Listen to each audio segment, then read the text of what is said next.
There's this thing my wife used to do when our kids were real young, and rather than our kids grunt or groan when they were first learning, just how to live as young little kids, she would say, use your words. Use your words. In other words, instead of having a fit, instead of just using motions, she would say, use your words. And she's a counselor. She's awesome. But there's something that we as adults forget about that. We forget to use our words. What do I mean by that? I mean that a lot of times in life when we need something in business, we need something in relationships, we don't use our words. We almost try to hint around it. We try to give innuendos, this type of thing, signs. And as a result, many times we don't get what we want. And I love my favorite book. It says, you have not because you ask not. Even God himself says, use your words. Use your words. So just recently, I'm going to be booking a trip here out of the country, and I kind of have this inside connection. She's fantastic. Her name is Monica. She's fantastic. And she works at a certain hotel, and she's got connections.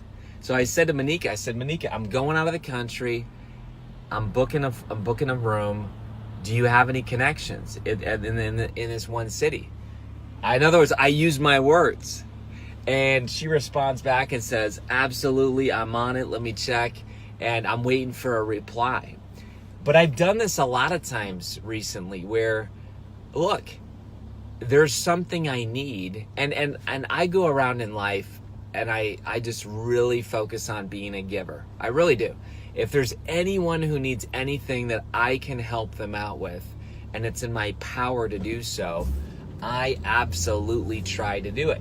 Now, that doesn't mean, I give free tickets to every program we have or something like that, but there's just a lot of times in life where I can do something for somebody, and I try to do that.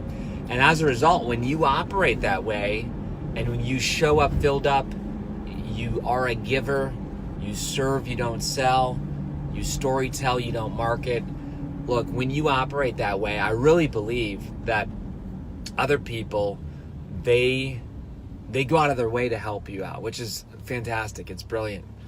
But in this situation, I used my words with Monica, and I do this often. I use my words now. I wasn't good at that growing up. I really wasn't.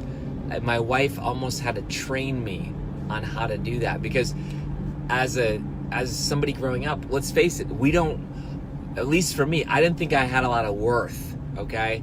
And I struggled with depression, self-injury, suicidal thoughts. I didn't think I was worth much. So why would I use my words? I mean, if you don't think you're worth anything, why use your words? And some of you, that's what you're struggling with right now. Let's be honest. You are not using your words because you don't think your voice matters. You don't think you matter. You don't think your needs matter. And as a result, you're missing out on this abundant blessing that you should experience in your life. But you have not because you ask not. So I want to challenge you today. Use your words. Use your words. That's the message. And ask, verbalize, express your needs. Now, could you get a no? Yeah, you could get a no, but you already have a no. See, that's what's interesting. You already have a no until you ask. So why not ask? At least you then have a potential opportunity. This is Kary Oberbrunner. I'd love to hear if this video resonates with you. I'd love to hear if you struggled with that in life at any point, asking for what you desire. Go ahead and do it today. This is Kary Oberbrunner. Be a soul on fire. Share, subscribe, all that good stuff. We'll talk soon.